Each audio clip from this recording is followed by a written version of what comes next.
దయచేసి ఎక్కడ వరకు తీసుకోండి. ఈ గ్రామ సభలో లబ్ధిదారులకు వచ్చే వాటిని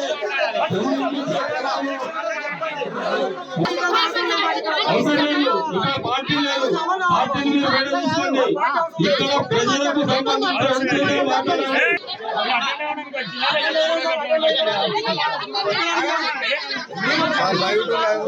నెక్స్ట్ ఇప్పుడు మిస్ అయిన వాళ్ళు అమ్మ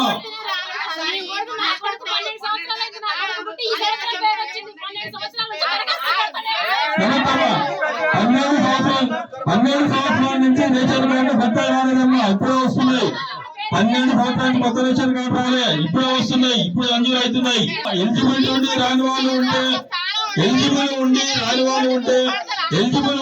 వాళ్ళు ఉంటే దరఖాస్తు చేసుకోండి. గవర్నమెంట్ ప్రధాన ఉద్దేశం ఏంటి? సర్వేలు చేయడమేనా? బెనిఫిషరీస్ గుర్తిస్తారా, గుర్తించరా? అసలు ఎన్నిసార్లు చేస్తారు సర్వే? ఎన్నిసార్లు బెనిఫిషరీలు గుర్తిస్తారు? దీని ప్రధాన ఉద్దేశం ఏంటి? మధ్య పెట్టడం ప్రజల్ని. వణికిపోతే 300 వస్తాయి. ఓకే రెడ్డి గారు, 36 సార్లు మీరు చెప్పింది అర్థమైంది. ఇప్పుడు రైతు ఆత్మీయ భరోసా అన్నది కొత్త పథకం, గతంలో సర్వే కాలేదు, ఇప్పుడే స్టార్ట్ చేసినాం. గవర్నమెంట్ మేనిఫెస్టోలో పథకం ఉన్నది ఇది. అదేనండి, ఇప్పుడు పథకం పాతే సంవత్సరంన్నర అవుతుంది. గవర్నమెంట్ వచ్చి సంవత్సరంన్నర అయింది.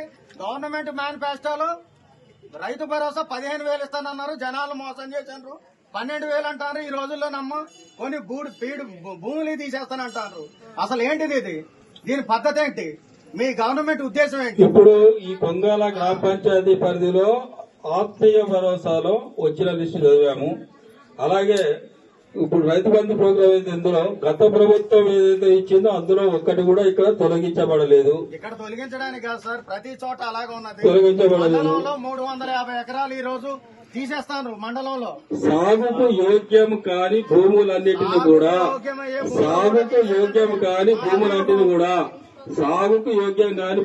కూడా తొలగించడం జరుగుతుంది. మా అభియోగం ఏంటంటే సాగుకు మీద గతంలో ఆఫీసులో కూర్చొని ఎటువంటి ఫీల్డ్ సర్వే చేయకుండా సాగుకు యోగ్యమయ్యే భూములు కూడా తొలగించడం మా అభియోగం. దానికి మీరు మాకు సమాధానం తప్పకుండా రెడ్డి గారు, మీరు చెప్పిన అంశాన్ని మేము కలెక్టర్ గారి దృష్టి కూడా తీసుకెళ్తాం. ఇటువంటి అభ్యర్థులు ఇటువంటి ప్రజల నుండి వచ్చాయి కాబట్టి దీని మీద మీరు మాకు గైడ్ లైన్ చేయండి, దిశానిర్దేశం చేయండి అని మేము ప్రభుత్వానికి తీసుకెళ్తాం. కలెక్టర్ గారి ద్వారా తీసుకెళ్తాం సార్.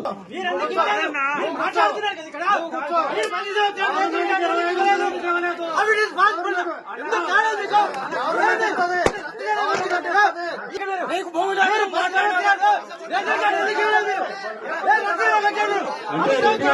గారు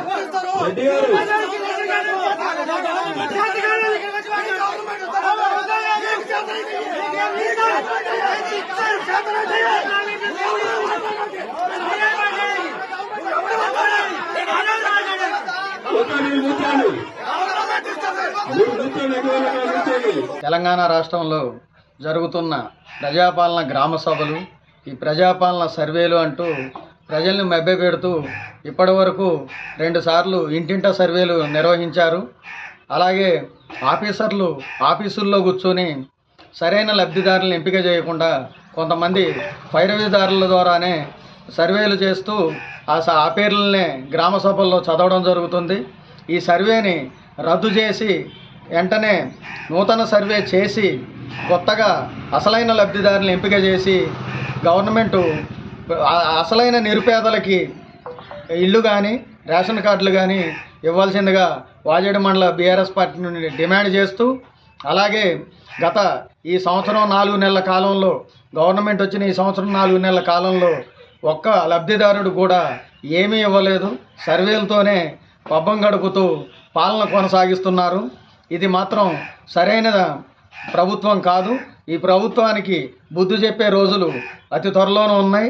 అడుగడుగున ప్రతి గ్రామ సభలో కూడా ఈ ప్రభుత్వ వైఫల్యాన్ని ఎండగడుతూ వాజేడు బీఆర్ఎస్ పార్టీ తరఫున పేద ప్రజల పక్షాన పోరాడతామని తెలియజేసుకుంటూ జై తెలంగాణ. మరిన్ని వీడియోస్ కోసం ఛానల్ ని సబ్స్క్రైబ్ చేయండి. లేటెస్ట్ అప్డేట్స్ కోసం వాట్సాప్ ఛానల్ ని ఫాలో అవ్వండి. ఆ లింక్ డిస్క్రిప్షన్ లో ఉంది.